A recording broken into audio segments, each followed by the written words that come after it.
You don't have to worry about anything anymore, Mom. We'll decide what's best for you. That was the sentence. Plain, said softly, even kindly, but it hit like a shovel to the chest. I sat there, clutching the handle of my handbag, my knuckles white, while my 3 children, grown, comfortable, capable, discussed my life as if I weren't sitting right there. It was a Sunday afternoon. The living room smelled of fresh polish and lemon candles. Abby had insisted on tidying up before I came. You know how she notices everything, she'd said to her husband, not realizing I'd already stepped through the door. Now, seated on their gray sectional, with matching voices and practiced patience, they outlined the plan. The we plan. Not once did anyone ask what I wanted. We've been talking, Abby said, and we all agree it's time to think about the future. Your comfort, said David. Your safety, added Mark. 3 pairs of eyes, all versions of mine, none seeing me. Abby opened a folder. It's a lovely building, really. Quiet, clean, just 3 blocks from my place. I could check on you every day. It has an elevator, David added, as if that would sell it. A nice kitchenette, Mark chimed in. No stairs, no garden to worry about. I looked down at my hands, a smudge of flour still under one nail. I'd been baking this morning, ginger scones just the way Abby liked. They used to make her eyes light up when she was a girl. Now she barely touched them. And your house, Mark said. Well, we spoke to a realtor. Nothing official, just checking the market. My head snapped up. You spoke to a realtor? Abby reached over, touched my arm gently, the way someone might touch a restless patient. Only to understand our options. You know the house is too big for you, Mom. And all the maintenance, it's just not manageable anymore. I'd mowed the lawn last week. My back had hurt for 2 days, but I'd done it. I still drove, still cooked, still managed my bills. I wasn't helpless. I wasn't senile. I wasn't done. But they looked at me like a vase they were gently moving to a higher shelf. Out of the way. Safe. Forgotten. I stood. Slowly. My knees creaked. But I stood. I see, I said. Mom, David began. We're just... I see, I repeated. You've all decided. Please don't take it that way, Abby said, her voice smoothing itself. We're thinking ahead. So am I said. I picked up my purse. Don't worry, I'll think carefully. Mark looked confused. You'll what? I said I'll think carefully, I replied, about what's best for me. And then I walked to the door. Not rushed, not flustered, just walked. The way I used to walk down the grocery aisle when I still had 3 hungry mouths at home and $10 to feed them. Calm, focused, determined. Outside, the air smelled like dry leaves and barbecue. Somewhere down the street, kids were playing. The sun hit the side of my car just right. It needed washing. I put the key in the ignition and sat there for a moment, letting the silence wrap around me. My family had made a decision. Now so would I. I didn't cry on the drive home, not out of pride, though I have some of that left too, but because I was too stunned for tears. My hands gripped the wheel tighter than necessary, each knuckle lit up like a bulb. Just think about it, Mom, Abby had said. Think about what? About being boxed and labeled like winter clothes, stored away in a tidy facility so no one had to trip over my presence? The turn onto Elderberry Lane was muscle memory. I'd lived here for 47 years, raised my kids in that house, baked every birthday cake in that kitchen, buried my husband while standing on that porch, holding a tray of condolence lasagna from a neighbor I barely knew. I pulled into the driveway, The hydrangeas needed trimming. The front step wobbled slightly. The mailbox tilted a bit to the left. But it was mine. All of it was mine. Inside, I left my shoes by the door as I always had. The air smelled faintly of lemon polish I'd dusted yesterday, and coffee. I went straight to the kitchen, not because I needed anything, but because I didn't know what else to do. The plate of scones still sat on the counter, wrapped carefully in foil. Untouched. I opened the cupboard and pulled out a mug, the one with the chip on the handle, the one Howard gave me on our 20th anniversary. To my brave, stubborn wife, it said in blue script. Brave. Stubborn. That was a long time ago. I sat at the table and stared at the window. Outside, Mr. Langston's dog barked at the mailman again. A life as familiar as breathing. Not perfect, but mine. And now they wanted to uproot it. Not maliciously, not cruelly. That was the hardest part. They thought they were being kind, protective. But kindness without respect is something else entirely. It's condescension wrapped in a ribbon. I looked around the kitchen, at the little details no one else noticed. The glass rooster above the stove, a gift from my mother. The nick on the floorboard where David dropped a skillet in '87. The curtain I'd sewn myself from leftover fabric. No one ever asked about these things. They never saw what this place meant to me. They only saw the work it took. My phone buzzed. A message from Abby. Don't be upset, Mom. We'll figure it out together. Love you. Figure it out. Together. But the decision was already made. I stood and walked slowly through the house. Living room first. The couch Howard and I picked out after we refinanced. It still held a dent where he always sat. The photo wall, weddings, birthdays, vacations. Me, always in the corner of the picture. Always slightly out of focus. Then the hallway. The squeaky floorboard in front of the closet. The mirror I never liked but never replaced. The bedroom. Sheets freshly laundered. Bed made military tight out of habit, not expectation. In the back room, the small room I kept as a sort of office, I pulled open the filing cabinet. Top drawer, third folder, property and deeds. I hadn't looked at it in years, but tonight, I would. I read every paper. The mortgage papers, paid off, the insurance, the bills, the statement from the sale of Howard's business. Everything tidy, clear, in my name, no one else's.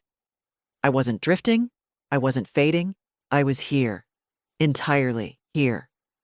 And for the first time in a long while, I stopped feeling like someone clinging to the last page of a chapter. I realized I was still the author. The clock on the wall ticked louder than usual. They'd made a plan. So would I. The phone rang the next morning at 8:14. I knew it would be Abby. She always called early, before guilt had a chance to make her hesitate. I let it ring twice before answering. "Hi, Mom," she said, her voice bright in that controlled, careful way she'd learned in therapy. "Did you sleep okay?" "I did," I said, walking to the window and pulling the curtain open. The sky was pale blue, cloudless. A beautiful day for someone to be told what to do with their life. "I wanted to clarify a few things," she continued, "about yesterday." There it was, the softening, the rebranding of control as care. "I know it might have felt sudden," she said, "but we've been talking about this for a while. It's not that we think you're incapable. God, no, it's just, we worry. David especially. You know how his mind works." "I know how his mind works," I said quietly. "I mean, the stairs, the yard, the furnace. You said yourself the heat was patchy last winter." I almost smiled. She remembered one complaint from January and turned it into Exhibit A in the case against my independence. It's not just about safety, she added. It's about ease, simplicity. You've taken care of us for so long, Mom. It's our turn. Our turn to decide where I'll sleep, eat, and age? I asked. Abby paused. That's not what I meant. No, I said, still watching the street. A young boy rode past on a bike too big for him. His shoelace dragged along the ground like a tail. Because that's exactly what you did yesterday. All of you. Sat in a room and decided what's best for me.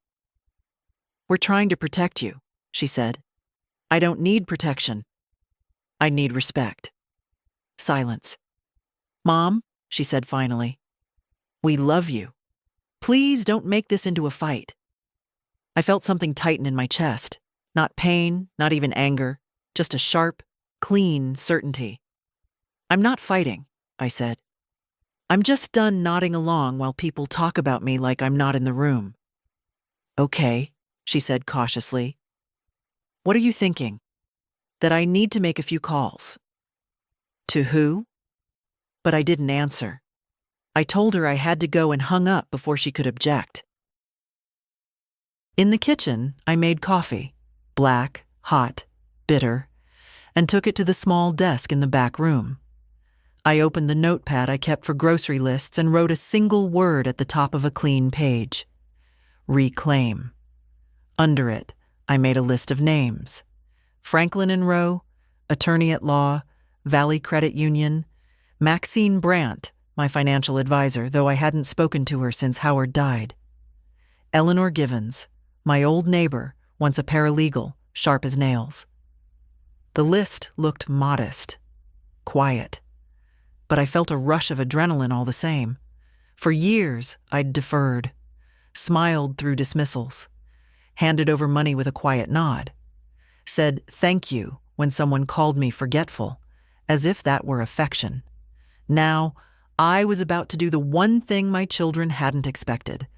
I was about to stand up straight, not with a speech, not with shouting, just with actions they couldn't undo. I called Maxine first. She sounded surprised to hear my voice. Ellen, my God, it's been, 8 years? Just about, I said. I need to go over some things. Can I come in today? There was a pause. Then the smile in her voice returned. You tell me what time. I'll be ready. I gave her noon. Then I called Valley Credit Union and scheduled a meeting for 2:30. By the time I finished, it was nearly 10. I changed into my good blouse, the navy one with the tiny pinstripes Howard liked, and ran a brush through my hair. My reflection looked back at me. Wrinkled, yes. Tired, sometimes. But not small, not frail, not someone to be decided for. They'd had their meeting. Now it was my turn. Franklin and Rowe had moved to a new office since Howard's days, but the inside was the same. Oak-paneled walls, soft lighting, a faint smell of old books and lemon polish. The receptionist, a young man with kind eyes and a nervous manner, led me to a small conference room with glass doors and a water pitcher already sweating on the table. Mrs. Draper, Mr. Franklin will be right with you. I nodded, folding my hands in my lap. I wasn't nervous, not exactly, just alert. Like my senses had finally woken up after years of being gently lulled to sleep by routine and soft insults. Arthur Franklin entered a minute later, grayer than I remembered, but still moving with that quick, precise energy I always admired in men who never fumbled for their pen. He smiled when he saw me. Ellen Draper. Now that's a name I haven't seen on a docket in far too long. We shook hands. His grip was firm. Howard always said you were the smartest one in the room, he added. That's because I was, I said, and we both laughed. He sat down, opened a legal pad, and got right to it. What can I help you with? I told him everything. The conversation with my children, their quiet orchestration of my future, the plan to move me, to sell the house, to simplify me. He didn't interrupt, just nodded, occasionally scribbling something in sharp strokes. I need to protect what's mine, I said. And I need to make sure they don't touch a cent of it unless I say so. You want a trust, he said, nodding. Revocable, controlled entirely by you, with the power to remove or add beneficiaries at will, possibly layered with a durable power of attorney, so there's no confusion later. Yes, I said, and I want to change my will. He looked up, his eyes steady. Are you sure? I am. All right then. He pulled out a folder. Let's begin. For the next hour, we discussed numbers, properties, accounts, intentions. I gave him a copy of Howard's will and all the updates I'd made over the years, meant to benefit the children equally. We reviewed it line by line. That clause here, I said, pointing, about the estate being divided among surviving children. I want that changed. I want discretion. I want the power to reward love and loyalty, not just blood. Understood. And the house, I added, stays mine until I say otherwise. No one signs for me. No one speaks for me. Noted. When we finished, Arthur leaned back in his chair. You know, Ellen, I've worked with a lot of families. It always shocks me how fast affection turns into management, especially when age becomes involved. It's not about age, I said. It's about convenience. I stopped being useful, and they started calling it love when they pushed me out of the way. He nodded, tapping his pen once against the table. Well, you're not out of the way now. No, I agreed, standing. I'm exactly where I should be. He promised to have drafts ready by early next week. I shook his hand again, firmer this time. My second appointment was across town at the credit union. Maxine met me in the lobby, arms wide, warm as ever. We hadn't seen each other since Howard's funeral. Look at you, she said, still with that calm fire in your eyes. I smiled. I need to move a few things around, and I need to stop all automatic payments to my children. Everyone. She blinked but didn't flinch. All right, let's sit down. We reviewed every account, every transfer, the allowance I'd been sending Mark for emergencies, the mortgage co-payments for Abby's second home, David's contribution to his twins' private school. You were funding 3 households, Maxine muttered. Quietly, I said, so they wouldn't feel embarrassed. And now? Now I feel embarrassed. It took an hour, but by the time I left, I had halted every withdrawal, canceled every transfer, and secured all major assets in my name only. Outside, I sat in my car, hands on the wheel, and breathed. The air felt different, crisper, sharper. I'd spent the better part of a decade being edited out of my own story, not anymore. I got home just after 4, the sun stretching long shadows across my driveway. The porch steps creaked the way they always had. Howard never did fix them. And for the first time in years, the sound comforted me. Inside, the answering machine blinked. 3 new messages. I didn't need to play them to know who they were from. I didn't touch the button. Instead, I walked straight to the kitchen and opened the drawer where I kept my old ledgers. Notebooks from when I used to run the home bakery part-time. The habit never left me. Tallying, tracking, keeping things clear. I pulled out the notebook I'd started 5 years ago. At the top of the first page in neat cursive, family expenses, 2020 onward. They probably thought I didn't keep track, that I just gave and forgot. But I wrote it all down. Every loan, every promise. A check for David when his water heater broke. A temporary transfer to Mark for his dental surgery. Abby's down payment, just until her bonus came through. Page after page. $400 for a new dishwasher. $200 for camp. $9,000 toward IVF. I flipped forward. Last year alone, $28,000 in various temporary help. None of it repaid. I paused on one entry. Decker 17, Abby.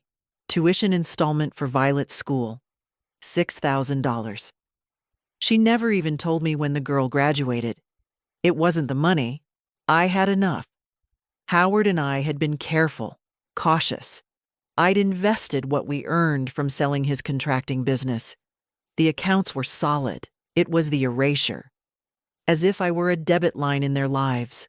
A quiet, ever-reliable fountain that needed no thanks, no attention, just regular access. I went through each entry with a highlighter, marking the ones with no repayment, no update, no follow-up. 3/4 of the book glowed yellow. Next, I pulled out a fresh notebook and began a new list. At the top, things that belong only to me. I wrote, this house, my pension, Howard's savings, my decisions, my quiet mornings, my name on the deeds, my voice. Then under it, I added the right to say no, the right to be alone, the right to change my mind, the right to be heard. Somewhere between the second and third page, I found myself breathing easier, slower, like something deep in me had settled. Not in defeat, but in grounding. The kind that comes when you remember you're still the one holding the pen. I made tea, sat by the window, watched the neighbor's boy climb the tree he wasn't supposed to. At 6:12, the doorbell rang. Abby. I knew that knock, fast, polite, impatient. I opened the door slowly. She stood there in her running shoes, her hair tied back, phone in one hand, always multitasking. Mom, she began, stepping forward. I didn't move. Can I come in? I let her, but not with warmth, just space. She walked in, looked around like the house had shrunk. We were worried. You didn't answer any of our messages. I didn't feel like talking, I said. She looked at me carefully, as if scanning for illness or instability. David said you canceled the transfers. Is everything okay? I didn't answer right away. I poured tea into 2 cups and placed one across from mine. She didn't sit. You're upset, she said. I'm awake, I said. Mom, come on. No, I cut in. You come on. You and your brothers sat in a room and planned to move me like a package. You called it concern. I call it something else. We're just trying to help. Help is when you ask first. Help is when you listen. She swallowed. We thought you'd be relieved. By what? Having my name scratched off my own door? Her eyes darted to the walls, to the pictures. We didn't mean to. You didn't stop long enough to mean anything, I said. You made a choice. Now, so have I. She sat down then, slowly. You're really doing this. I already have. Abby looked down at her tea, untouched. You changed your accounts? Yes? You're cutting us off? I took a long sip before answering. I'm cutting myself free. The morning after Abby's visit, I pulled out Howard's old leather satchel, the one he used to take on building site meetings back in the 80s. The leather was cracked at the handle, the buckle stiff with age, but it still held. Inside were our original business files, yellowed blueprints, the first brochures I'd made on our kitchen table using glue sticks and patience. That business had fed our family for 27 years. It bought the roof over our heads, paid for braces, summer camps, and college textbooks. And when Howard passed, it kept me upright. I ran it for another 6 years before selling it. Sold it well, too. Not that anyone ever asked how I managed it. They just assumed the money would always be there. I sorted through the folders until I found what I was looking for. The final sale document from the business, stapled to a list of post-sale investments I'd made. Conservative things, fixed income, low risk. Not flashy, not complicated, just solid. I'd doubled the original amount in 10 years. Quietly, alone. I made a pot of oatmeal and sat down at the kitchen table with the papers spread out in front of me. The numbers weren't just numbers. They were proof. Proof that I wasn't someone who needed handling, that I hadn't spent my life waiting to be managed. I thought of the way Abby had looked at me yesterday. Half pity, half confusion. Like I was veering off script. Like I'd missed the cue where I was supposed to nod gratefully and let them pack my boxes. But I wasn't a box. At 10 a.m., I called Arthur Franklin's office. He answered himself this time. "Mrs. Draper," he said, "just reviewing your documents this morning." "Perfect timing," I said. "I want to add a condition." He waited. "I want it clearly stated in the trust that none of the funds are to be accessed by anyone unless I give written, notarized permission. No verbal agreements, no signatures on my behalf. Nothing presumed." He cleared his throat. "Absolutely. That'll be included in the updated draft. And one more thing." "Yes?" "I want to name a successor trustee, but not one of my children." He paused for the first time. "Do you have someone in mind?" "I do." I looked at the small frame on the bookshelf across the room. My granddaughter, Clara, age 19, smiling at her high school graduation, wearing a borrowed dress and my old pearl earrings. The only one who ever stopped by just to talk. The only one who called without needing something. "I'd like to name Clara as successor," I said. "With conditions, of course. Financial literacy courses, supervised at first. But she's the only one I trust to remember I'm a person before I'm a portfolio." Arthur sounded genuinely pleased. "That's a wise choice, Mrs. Draper. I'll update everything accordingly." We wrapped up the call. I felt the strange warmth of clarity, not joy, not relief, just alignment, like my spine had finally straightened itself. I spent the rest of the afternoon organizing the attic. If they thought the house was cluttered, they should have seen it in '96. By evening, I'd filled 2 large donation boxes and shredded a decade's worth of junk mail. At 6:45, the phone rang. Mark this time. "Mom," he said, in that careful voice children use when they think their parent might be fragile. "Abby said you've been upset." "Can we talk?" "We're talking," I said. "I mean properly. Can I come over?" "You can speak now, Mark. You've had 30 years. A pause.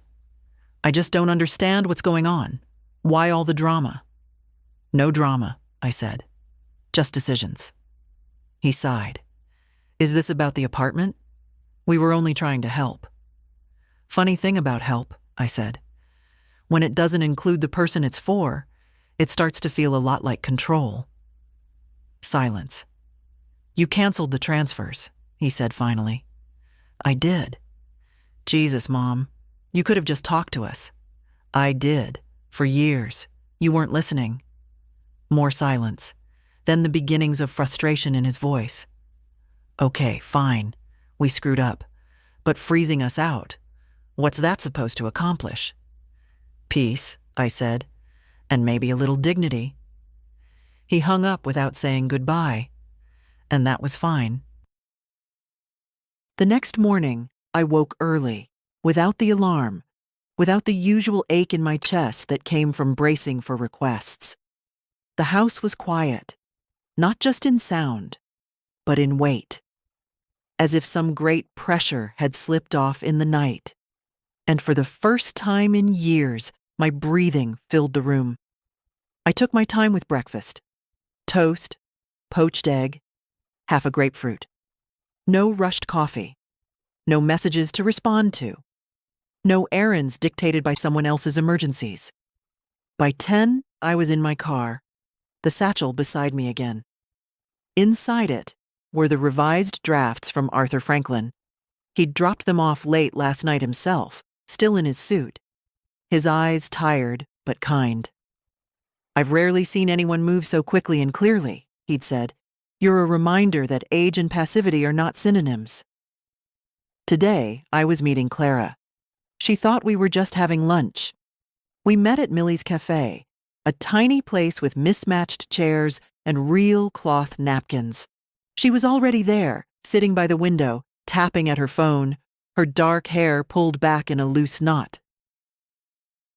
She stood when she saw me, something her father never did anymore, and smiled, the way only the truly sincere still know how to smile. "Grandma," she said, hugging me, "you look good." "So do you," I said, meaning it. There was something clean and bright in her face. She looked like the kind of person who hadn't yet been taught to look through people. We ordered. Soup for her. A turkey sandwich for me. I waited until our drinks arrived before speaking. "I need to ask you something," I said. She tilted her head, curious. "Anything?" "No, think first, because it's not a small thing." She sat up straighter. "Okay." I slid the envelope across the table. Inside, the trust paperwork, the will amendments, a letter from Arthur outlining what her role would be, eventually, if she chose it. She didn't open the envelope right away, just looked at it, then at me. "Grandma, what is this?" "My choice," I said. "To leave my affairs in the hands of someone who sees me." She blinked. "You're making me your trustee?" "I'm preparing the option. I'm not dying anytime soon, Clara, but I'm not naive either, and I don't want to spend the time I have left battling people who think my life is a group project." She looked overwhelmed. I don't know anything about trusts, Grandma, or money like that." "You'll learn," I said. "There's guidance. There are courses. The point is, you're the only one I trust to ask me before deciding for me." She opened the envelope slowly. Her eyes moved over the first page, then the second. She swallowed hard. "This is a lot." "I know." She looked at me. "Why me?" I took a sip of my coffee, then set the cup down gently. "Because when you come visit, you ask me how I'm doing, and wait for the answer. Because when you're here, you're not in a rush. Because you see me, Clara. Not just the grandmother. Not the bank. Me." Her eyes shone. "You don't have to say yes now," I said. "But I need you to know, it's not a gift. It's a responsibility. You'll be in charge of keeping this family honest. That's a heavy thing." She folded the papers slowly, slipped them back into the envelope, and held it close to her chest. "I'm honored," she said quietly. "I'll do everything right." "I believe you," I said. We finished lunch talking about books, her classes, a boy she wasn't sure about. I paid the check before she noticed. Outside, I hugged her longer than usual. Driving home, I thought about the irony. My children wanted control. They made plans. They used my age like a measuring stick for how loud they could speak over me. But in the end, the power had passed, not to them, but to their daughter. And this time, it would stay with someone who knew the weight of a whispered truth. The call came just after dinner. I had just finished washing the last plate when the phone rang, its tone sharp against the quiet. I dried my hands slowly, looked at the caller ID, and took a breath. David. I let it ring once more before picking up. "Hello, David." "Mom, he said, his voice tight, controlled. We need to talk. So, talk. There was a pause, the kind that fills with calculations. I could hear him adjusting, recalibrating whatever speech he'd rehearsed. I just got off the phone with Clara. I smiled a little. Of course he had. And? She's confused. You've put her in an awkward position. No, I said calmly. I've put her in a position of trust. You're the one who's confused. His exhale was sharp. Mom, this whole maneuver you're pulling, it's not just about you. It affects the whole family.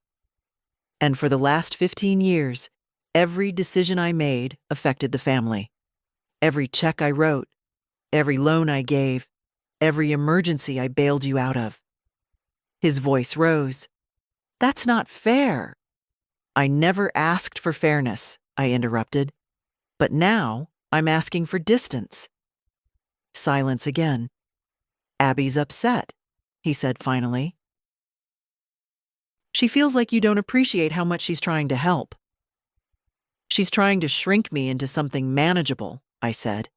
And you're all used to a version of me that doesn't speak up. Mom, he said, lowering his voice, this isn't just about feelings. You've cut off support.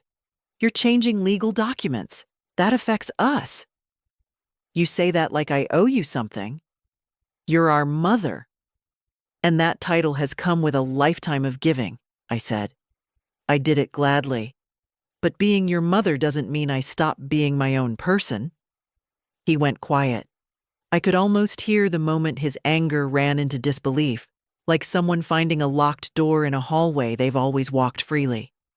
You're being dramatic, he said at last. No, I said. I'm being deliberate. I don't understand how you can do this to us. You don't have to understand it. You only have to accept it. I won't. Then that's your problem, not mine. I hung up. The room was still. Outside, the crickets were beginning their evening song. I walked to the bookshelf and picked up the photo album I hadn't touched in months. On the first page, there was a picture from David's college graduation. I was standing just behind him, my hand on his back. He didn't even look at me. Abby was on the other side of the frame, and Mark had taken the picture.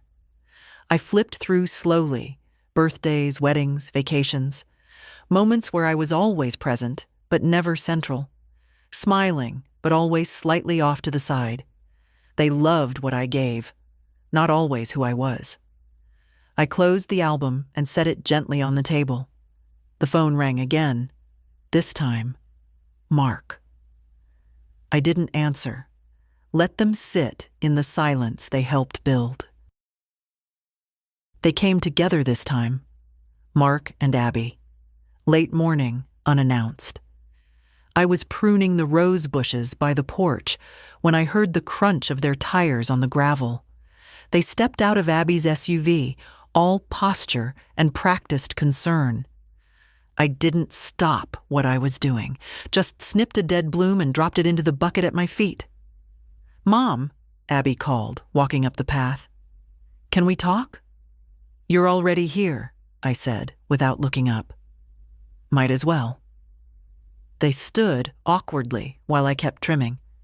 I wasn't being cruel. I just wasn't going to rush. Not for them. Not anymore. Can we go inside? Mark asked, trying for casual. It's hot. I like the heat, I said, finally straightening up. But if you need shade to talk, help yourselves. I led them in, set a pitcher of water on the table, and sat across from them. They didn't touch it. Abby went first, of course. Mom, we're concerned. You've said that, I replied. We just don't understand what's happening, Mark added. 1 minute everything's fine, and the next, lawyers, bank changes, Clara. I raised an eyebrow. You mean 1 minute I was easy to manage and the next I wasn't? That's not fair, Abby said sharply. No, I agreed. It's accurate. Mark leaned forward. You're angry. We get it. But freezing us out, changing your will. Who told you I changed my will? I asked quietly. He hesitated. Abby spoke up. Clara mentioned that things were being shifted. Ah, I said. So now Clara's the problem. Of course not, Abby said quickly. But she's young. This is a lot for her. She's not overwhelmed, I said. She's honest, which is more than I can say for either of you. They exchanged glances. That silent sibling communication that used to make me proud. Now, it just made me tired. We thought you trusted us, Mark said. I did. That's how you ended up thinking you could decide my life without asking. We weren't trying to control you, Abby insisted. We were trying to help. I looked at her then. Really looked. The fine lines at the edges of her eyes. The twitch at her temple when she was trying to hold her temper. She looked like me. She didn't know that. Or maybe she did, and hated it. I don't need your help, I said slowly. I need my space, my voice, my authority. You don't get to erase that just because I'm 74 and my knees crack when I bend down. They sat in stunned silence. I've been your foundation for decades, I continued. You leaned on me, borrowed from me, let me carry what you didn't want to. I didn't mind. But now that I'm not doing it quietly, I've become a problem. A disruption. That's not true, Mark muttered. No, I asked. Then why didn't you tell me about the apartment plan? About the house being listed for appraisal? Abby looked away. We thought it'd be easier. For who? Neither answered. I stood up then, not fast, not theatrical, just firm. The way you do when you're done waiting to be heard. I don't want another visit like this, I said. I don't want negotiation. I don't want pity. But we're family, Abby said, her voice cracking. Family doesn't mean control, I said, and it doesn't mean ownership. Mark opened his mouth, closed it, then stood. You're making a mistake. Maybe, I said, but at least it's mine to make. They left without touching the water. The door clicked shut behind them, and for the first time since they started calling me fragile, I felt invincible. The next few days were quiet. Not the usual kind of quiet, where people forget to call or have better things to do. This was intentional silence, the charged kind. Like the stillness before a storm, when you can feel the pressure shift in the walls. I didn't mind. I spent my mornings weeding the garden, watering the tomatoes, sweeping the porch, did a full clean of the attic, even baked a pear tart I hadn't made in years, just for myself. Sweet, buttery, perfectly warm. I ate 2 slices without apology. But then the letters started arriving. Not from strangers, from my children, neatly typed, carefully worded, full of concern and caution. One from Abby, full of phrases like, "We fear you've been influenced, and you're making reactive decisions." Mark's was shorter, more irritated than worried. "I don't understand what you're trying to prove." David's came last, handwritten, almost touching, until the last paragraph, where he asked if I'd reconsider letting Clara be responsible for legal matters beyond her comprehension. They weren't letters of love. They were strategies.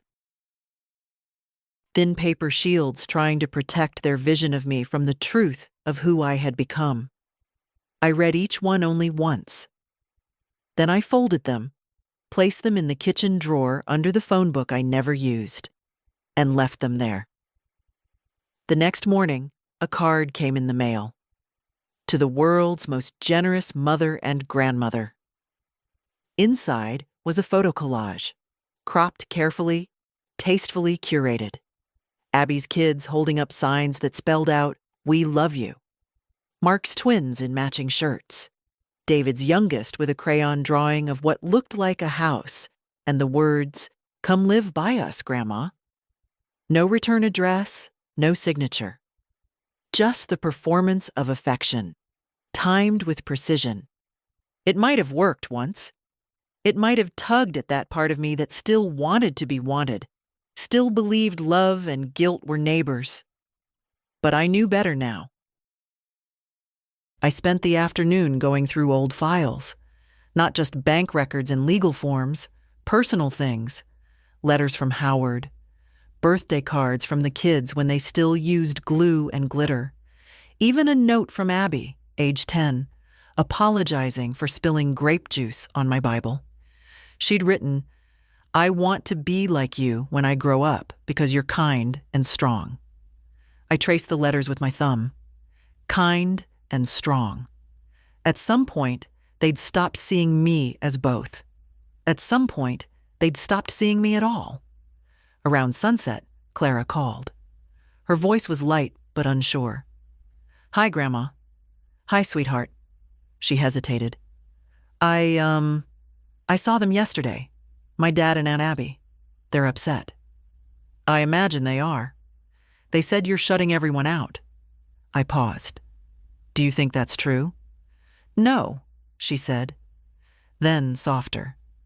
"I think you're drawing a line, and they don't like that you're the one holding the chalk." I smiled. "They also asked me to hand over the documents." "Did you?" "No. I told them it wasn't theirs to see." "Good." Silence stretched between us for a moment. Then Clara spoke again. "Do you ever regret it? Being this firm?" "Sometimes I regret not doing it sooner," I said. "But never the firmness itself, not when it's protecting the last parts of me I haven't handed away." Clara was quiet, then, "I'm proud of you." I swallowed the lump in my throat. "Thank you, darling." After we hung up, I sat by the window with a blanket across my knees. The dusk settled in soft layers across the lawn, and the porch light flicked on automatically. I watched the glow spill over the walkway and the hydrangeas, over the chipped paint and uneven stones. Everything they wanted to erase. Everything I chose to keep. She arrived without warning, just after noon on a Thursday, while I was mending the lining of an old jacket I couldn't bring myself to throw out. The knock was soft, almost uncertain. I half expected it to be a neighbor returning a dish or a delivery at the wrong address. But when I opened the door, there stood Clara. Hair pulled back, no makeup, jeans and a plain blue sweater. Her hands were in her pockets. She looked younger than usual, and older, all at once. "Hi," she said quietly. I stepped aside. "Come in." She didn't speak right away, just looked around, like the house was something sacred she wasn't sure she deserved to enter. "I'm sorry for not calling," she said, sitting carefully on the edge of the sofa. "I just needed to see you." I nodded. "I'm glad you did." She studied me, frowning a little. "You look tired." "I am," I said honestly, "but not in the way you think." She tilted her head. "I'm not tired from age or work. I'm tired of the noise, the talking, the pretending." Clara nodded slowly. "They're spinning. My dad, Aunt Abby, Uncle David, they've been calling each other constantly." "Trying to figure out how to fix it." "Fix what?" I asked. "Me? They think you're angry." I smiled. "They've mistaken clarity for anger." Clara pulled something from her bag, a small notebook. She opened it and flipped through pages of scribbled notes and highlighted paragraphs. "I've been reading," she said, "about trusteeship, legal obligations, estate planning. I didn't want to take on something I didn't understand." I reached over and touched her hand. "That's why you're the right choice." She blushed slightly, but didn't look away. "Grandma, I need to ask you something. And you can say no. Ask. Why now? After all these years, what made you decide? I sat back, took a breath. Outside, the wind had picked up, the maple tree brushing the side of the house like a whisper. I think I started disappearing, I said. Not all at once. Little by little. Every time they made a decision without asking. Every time they thanked my bank account, but not me. Every time they called it help when it was control. Clara listened without blinking. I was still cooking their meals, paying their bills, watching their children. But I wasn't present. I was an extension, an appliance, a fixture. And you finally noticed? No, I said gently. I finally admitted it. She closed her notebook and placed it on the coffee table. I want to be different, she said. I don't want to turn into them. You don't have to, I said. You've already taken a different path. We sat in silence for a while, the kind that doesn't demand to be filled. After a moment, Clara got up and walked to the fireplace. She touched the photo of Howard, then turned to me. I never really knew him, she said. No, I replied. But you carry the part of him that mattered, the part that saw through noise and spoke gently. She smiled, eyes glistening. I want to visit more often, she said, not just as a trustee, as your granddaughter. I felt something loosen in my chest. Then this old house is yours any time.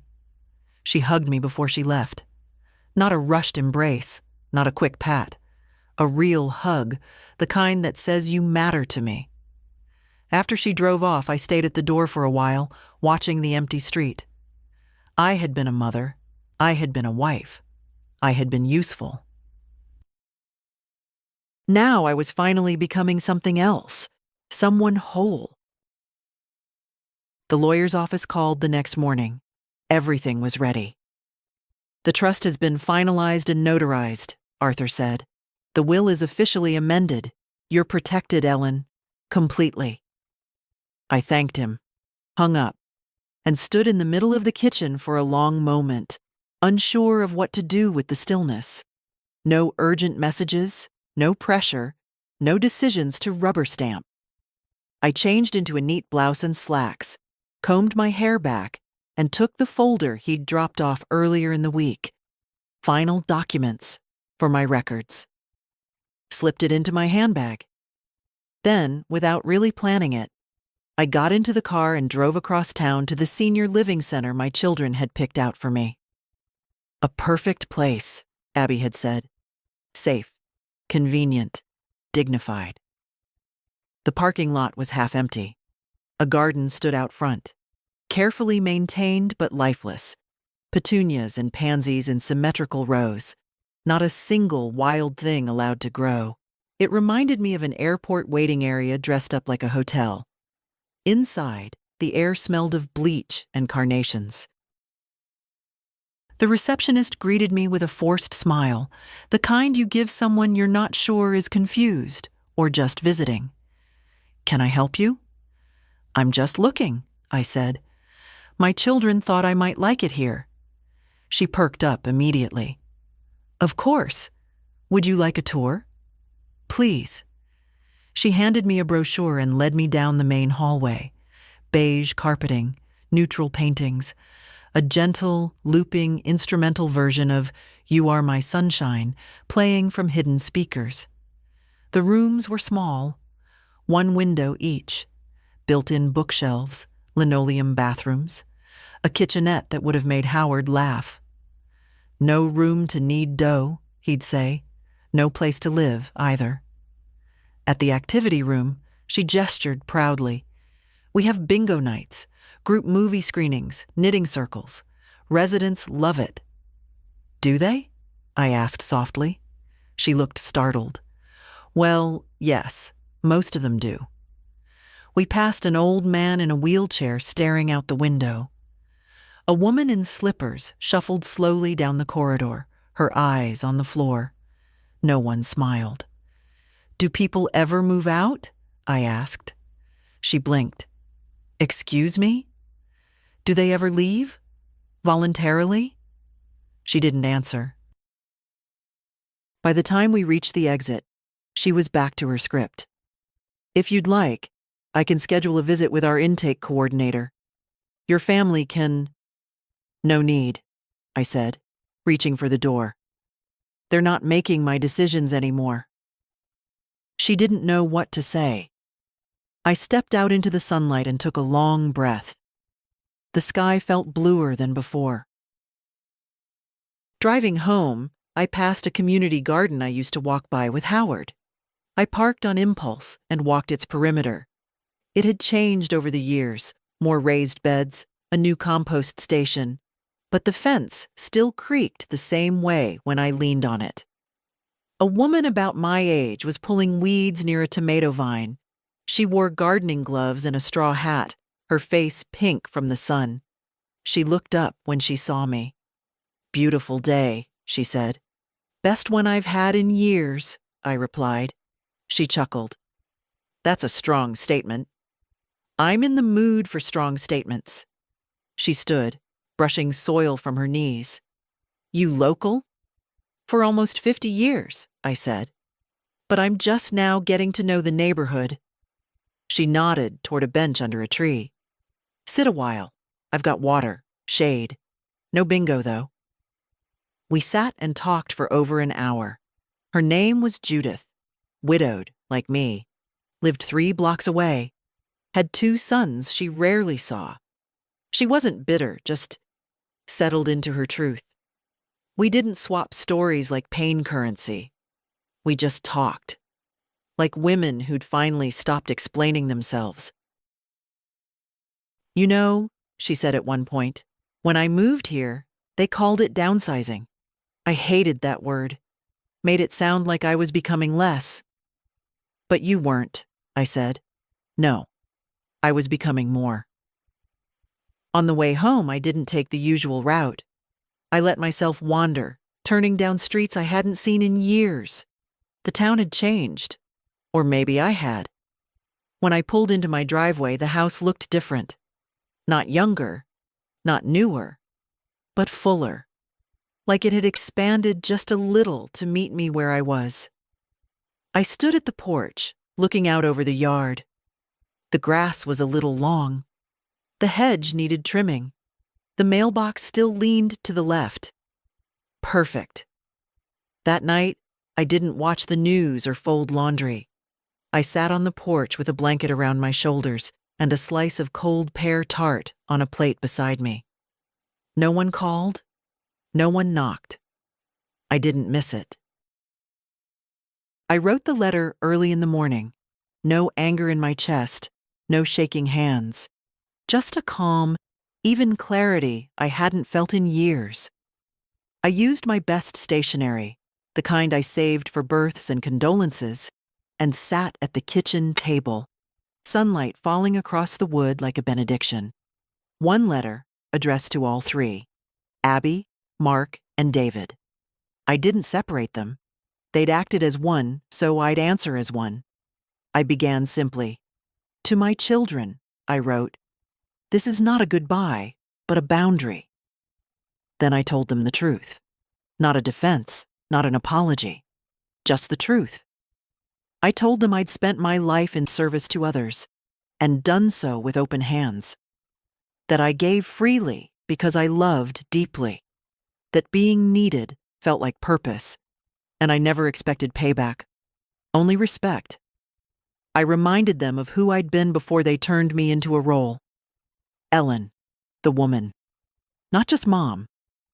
I described what it felt like to sit in a room where decisions were made about my body, my home, my life, as if I were a burden to be optimized. A line item, a future problem to be filed away. I didn't blame them. I made that clear. "You were raised to believe that love looks like doing," I wrote. "You wanted to do what was best for me, but never once did you stop to ask me what that looked like." I told them I wasn't cutting ties. I was cutting patterns. I will no longer finance your comfort at the cost of my own, I wrote. I will not reward manipulation with silence. I will not negotiate my autonomy in exchange for your approval. I made no threats. I offered no ultimatums, just the facts. The trust was finalized, the will was changed, and all further communication would be on my terms. I've earned my peace, I wrote. If you'd like to be part of it, you're welcome, but only if you can enter quietly, without agenda, and with both ears open. I signed it, folded it, and sealed it without hesitation. No dramatic punctuation, no need for final words. I mailed it myself. At the post office, the clerk smiled politely and weighed the envelope as if it didn't contain the weight of a lifetime. On the way home, I passed the park where I used to push Abby on the swing. The bench we always sat on was still there. Someone had carved a heart into the armrest. I sat there a long while, letting the wind touch my face. When I returned, the house felt different again. Not because it had changed, but because I had. I wasn't waiting anymore. Not for approval, not for a call, not for permission to exist as myself. In the evening, I wrote a second letter. This one to Clara. You have been the unexpected grace in a season I thought would break me, I began. You reminded me what respect looks like without strings attached. You saw me and stayed. I left it on the hall table, ready to be posted tomorrow. Some letters break things open. Some stitch them back together. I had written both. I didn't expect an answer. Not from Mark, not from David, and certainly not from Abby. But 3 days after I mailed the letter, a car I didn't recognize pulled into my driveway. Not sleek like Abby's SUV or dull like David's sedan. This was Clara's. Borrowed, I assumed. It made a soft rumble as it parked, like it knew it shouldn't be loud. And then, stepping out, Abby. Not in heels, not in her work clothes. Just jeans, a soft sweater, and her hands empty. No folders, no bags, just herself. I watched her from the kitchen window as she stood at the edge of the porch for a long moment, like someone approaching a grave they hadn't visited in years. Then came the knock. It wasn't firm, it wasn't hesitant. It was something in between. I opened the door, and for the first time in what felt like a lifetime, she didn't smile right away. She just looked at me. Really looked. Her mouth opened, then closed. Can I come in? She asked. You may. She stepped inside and looked around like everything was new, as if the house had changed dimensions while she wasn't watching. I didn't drive here, she said. Clara brought me. She's waiting at the cafe down the street. I nodded and walked into the living room. She followed, but didn't sit. Just hovered near the bookshelf where all the old family photos stood. I read your letter, she said. I assumed. Another long pause. The air between us was full of things not said. Not yet. I didn't realize how far we'd drifted from seeing you. I didn't rescue her with kindness. I waited. She needed to feel the space her blindness had created. Abby took a shaky breath. I thought I was helping. I really did. I know, I said. That's the saddest part. She blinked quickly, as if surprised by her own tears. I remember when I was little, and you'd let me stand on the counter while you made pie crust. You always let me add the sugar, even though I spilled half of it. You always tried to do it perfectly, I said softly. She smiled, eyes damp. I think I never stopped trying. That's not a sin, I said. But trying to make things perfect doesn't give you permission to make them yours when they're not. I see that now. I watched her. older than I remembered. Or maybe I'd just stopped seeing her too. "Mom," she said, her voice small, "I'm sorry." Not dramatic, not weeping, just honest. Like a bell rung once, clean and true. I didn't say it's okay, because it wasn't. I said, "Thank you." She finally sat down, hands folded in her lap. "I don't want anything from you," she said. "Not money, not access. I'd like to be allowed back in. Not as your manager, just your daughter." The silence after that wasn't heavy. It was full. "I'm not the same woman you left at that meeting," I said. "You'll need to learn who I've become. You don't get to skip that part." She nodded. "I want to try." We sat a while longer, not hashing things out, not reopening wounds, just being still together. Eventually, I walked her to the door. On the porch, she turned to me. "Clara told me she didn't hesitate when you asked her to be your trustee." "I know," I said. "I hesitated. When you needed me. When I should have listened. And now?" She looked me in the eye. "I'm listening." I nodded. "Good." She stepped off the porch, then turned back once more. "Do you need anything?" I shook my head. "No, Abby. But thank you for asking." And that was the first thing she'd done right in a long, long time. The house is quiet again, but it's a good kind of quiet. The kind that feels earned. The kind that listens, not waits. This morning, I sat on the porch with my coffee, watching the mailman walk up the street. He waved. I waved back. The small rituals stay with us. Some are just habits. Others are the thread that holds a day together. Clara stopped by just before noon. No warning, no errand. Just brought 2 croissants in a paper bag and said, "Thought you might like the kind with almond paste." We sat in the kitchen, sunlight stretching across the table, the radio playing something soft from the 70s. She told me about her classes, about a paper she was writing on generational silence. "I didn't know what that even meant until this year," she said. I didn't interrupt. I let her find her own words. "I think I was always afraid to ask hard questions," she said. "Afraid of making things worse." I sipped my coffee. "The worst thing isn't asking, it's pretending not to notice." She nodded. "I don't want to pretend anymore." "You won't," I said.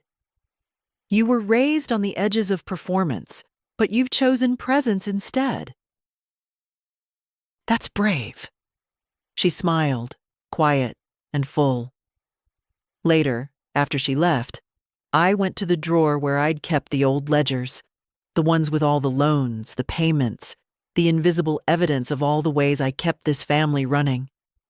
I took them out, page by page, and fed them into the shredder. Not out of anger, out of finality. There would be no more quiet debts, no more currency of guilt passed like inheritance. The past had been recorded, and now it had been released. In the afternoon, a knock on the door. This time, David. Alone. I opened the door and he didn't try to hide the hesitation in his face. For a moment, he looked like the boy who used to crawl into my bed after a nightmare, holding his breath to see if I'd let him stay. "Hi, Mom." "David." "I won't stay long," he said. "Just wanted to bring you this." He held out a small cardboard box. Inside, old photos, black and white ones, some color prints from the 90s. All of me. Me and Howard. Me at the bakery table. Me on the porch, holding Abby as a baby. Me laughing in a way I hadn't remembered. "We found them in Dad's old tool chest," he said. "I thought you should have them." I took the box gently. "Thank you." "I read your letter." I assumed.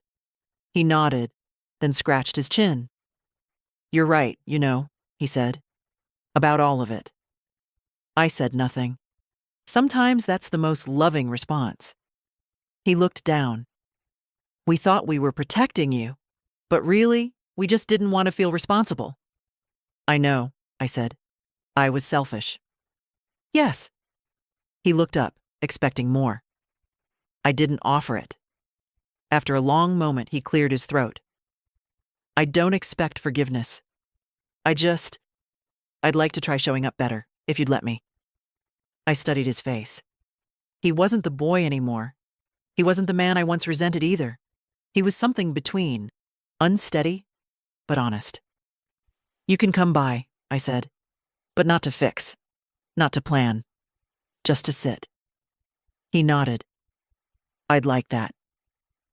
When he left, I sat on the floor and went through the photos one by one. They weren't proof of anything, just pieces. A mosaic of who I'd been and who I still was, quietly stitched together through years of presence and survival. That night, I lit a candle. Not for prayer, just for stillness. In the flickering light, I could almost hear Howard's voice. You held more than they ever saw, he might have said. I did, and I still do. But now I hold it for myself. This is not a story of rebellion. It's a story of return, not vengeance, not exile, but restoration. I didn't cut them out of my life for spite. I reclaimed my space so I could breathe again, so I could feel the ground under my own feet and know it was mine. They said, "We'll decide what's best for you." And I replied, "I already have."